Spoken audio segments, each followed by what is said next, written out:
Okay, for those Americans and people in the world who are too brain dead to figure it out or don't know history, Isis is the mother of Horus, and Horus is the Egyptian eyeball that they keep showing to us as the symbol of the Illuminati. Isis nursed Horus into existence, and Isis will be used to nurse new nation states in the Middle East into existence. I'm calling it out right now. Isis was the mother of Horus in Egyptian mythology. Of course, they want us to think Isis is just a convenient acronym for for some sort of militant group that spans two countries. Okay, if you want to believe that, that's fine. Oh, of course, they're telling everybody that Iraq's about to be split into three countries.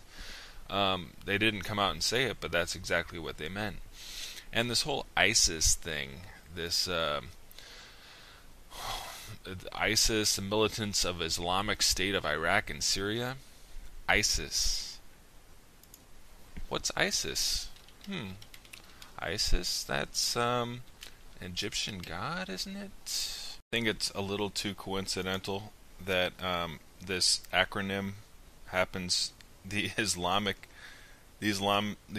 State of Iraq and Syria just happens to work out as ISIS, which is an Egyptian thing, and we know that they're just completely obsessed with Egyptian stuff regarding rebuilding the whole world and the new world order, or whatever you want to call it, but they're obsessed with Egyptian stuff, and ISIS is the mother of these new nations. And so it's funny that Iraq, or ISIS, I mean, it's militants in Iraq and Syria, and they're supposedly really well armed. And in this news clip, this is the interesting thing. Watch this. What do we see driving through here that ISIS has?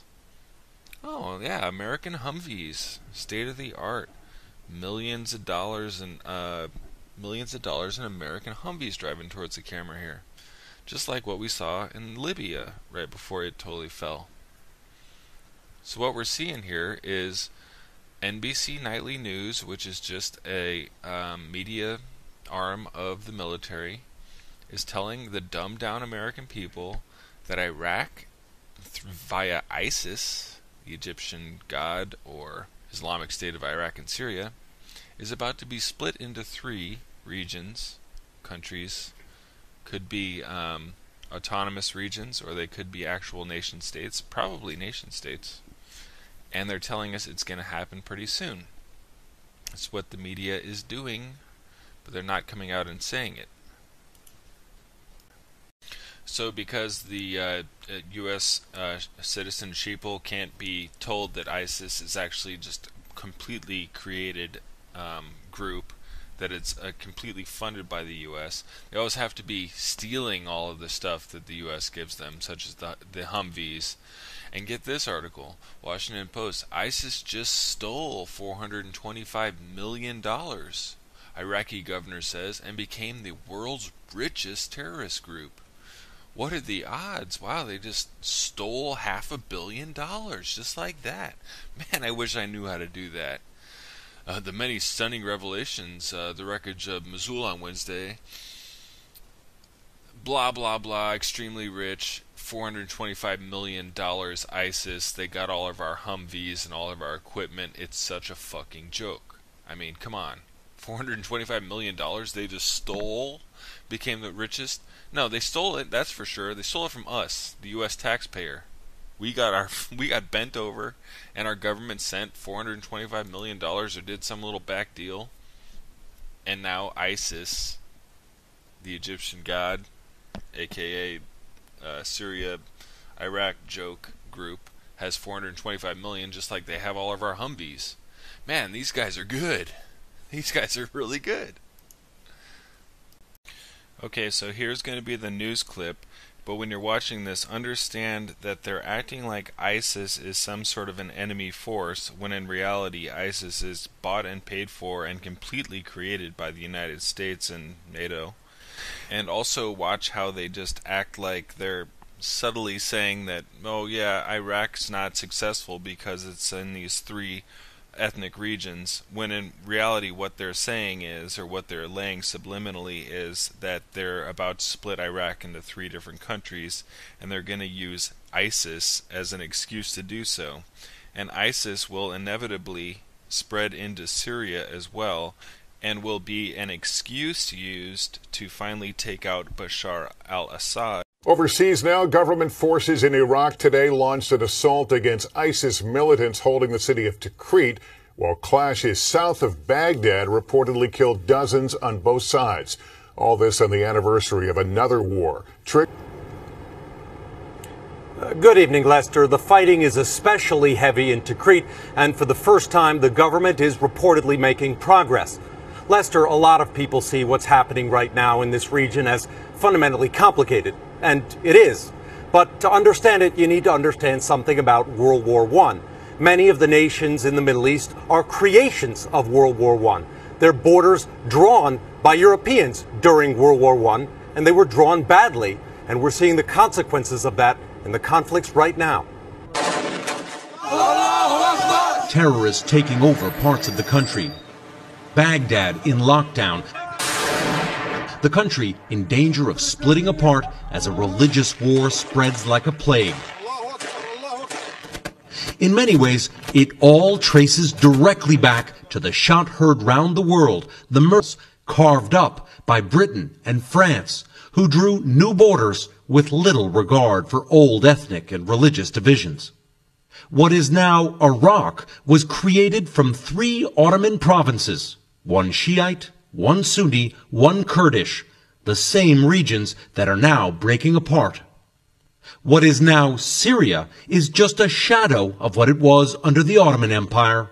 It was carved up too. So quick pause here.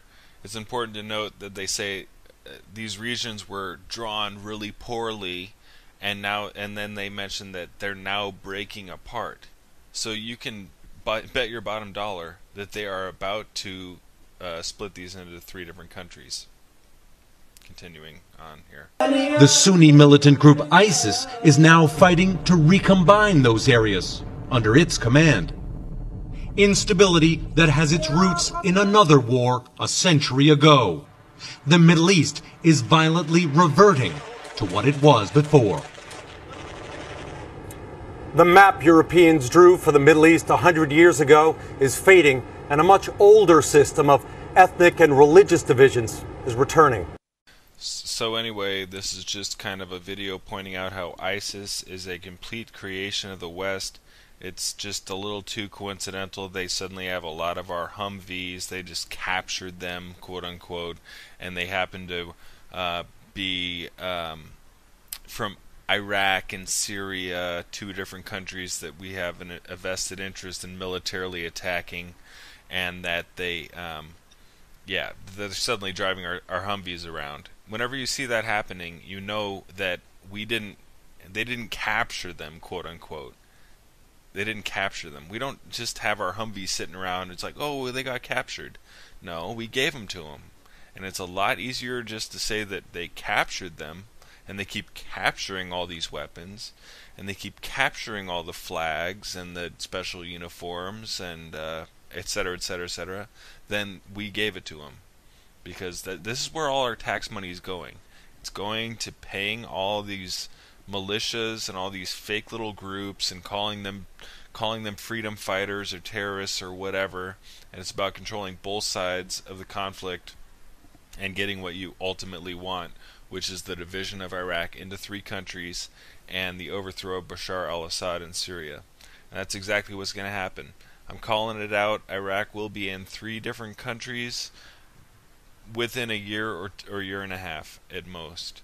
And ISIS will be used as an excuse to increase activity in Syria, or they just will be used as a proxy to attack Bashar al-Assad. And they might probably supposedly attack Israel as well, which will be used as an excuse to attack ISIS in Syria, which will just be an excuse to use bombing runs over Syria. which will just hurt Syrian government positions. So, anyway, it's interesting. ISIS is fake. ISIS is run by the U.S., and it's just a very poorly veiled attempt at making it look like there's some sort of rebel group. That's all this video is about. If anybody really believes ISIS is real, let them see this video. They're fake. They're totally a U.S. proxy. They're backed by us. They were created by us, and it has an Egyptian background, which is just another little thinly veiled New World Order attempt at tongue-in-cheek joke. Americans are too stupid to figure it out. There you have it. Have a good one, everybody. Can you feel it? A sort of anticipation growing stronger and stronger? Another way of putting it is time is speeding up. I've heard that discussion for a while now. I know most people have felt it at some point, maybe while watching the news or perhaps something in their own lives. Something big is about to happen. We are 5 days away from fundamentally transforming the United States of America.